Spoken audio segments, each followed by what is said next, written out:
baby. I'm here for the next couple of days. I know you deliver on the weekend, and Dr. Singhal and Dr. Dukar were here for the weekend. This morning we saw both the babies are doing fine. They've weaned down a lot on the ventilator. The second baby's had something called a pulmonary hemorrhage. Blood is coming out of the endotracheal tube. That can sometimes happen for a couple reasons. One of the reasons they do that is because an extra blood vessel they need as a fetus doesn't close and they overflow their lungs.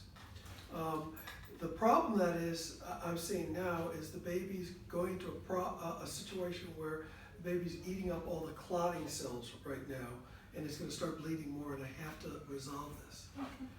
The other issue is that some babies will do this when they've had a big bleed in the brain. Okay.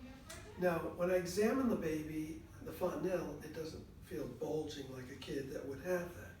But I have to address this bleeding problem. So I put your baby on a different sort of ventilator, and I'm giving your baby some clotting transfusions, stuff to help, including platelets, red cells, and some other clotting factors. I need to get your consent for that. Okay. But two, I'm a little worried because the medication I use to close this blood vessel potentiates bleeds in the brain. Okay. And so I'm a little nervous that I'm going to use this, and I'm going to have to do this tonight. So what I'm going to do is I'm going to get all the clotting stuff fixed up, and then I'm going to put this medication in after that. Tomorrow we're going to get the scan on the brain early, because this is a sick little gal. She decided to take a turn for the worse this afternoon. She had her breathing tubes changed, her ventilator changed, and she's got blood coming out of her endotracheal tube. We've controlled that, but all the blood tests I have on her say that she's quite ill right now. When I see babies like this, I do worry that sometimes they don't survive.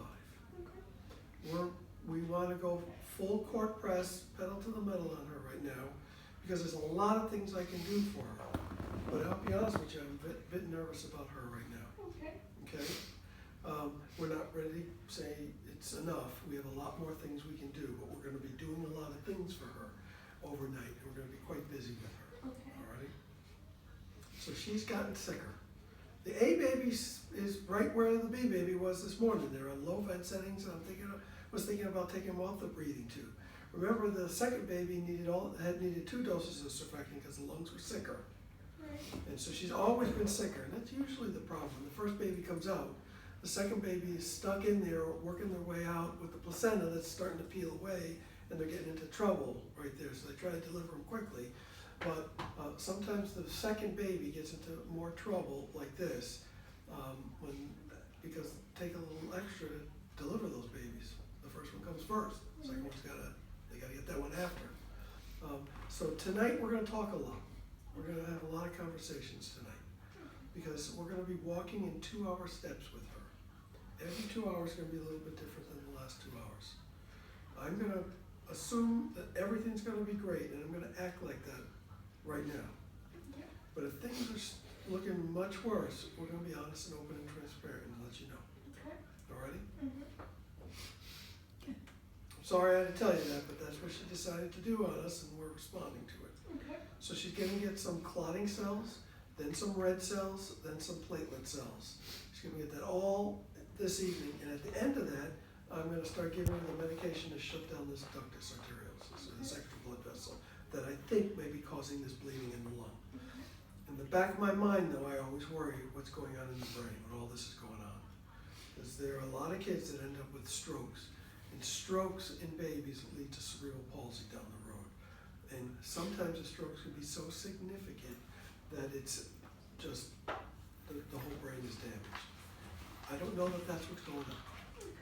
Tomorrow we're going to look. All right? Dad, you got any questions? I mean, this is scary. This is 25. I'll be honest with you. I'm nervous for her. That doesn't mean we're stopping now.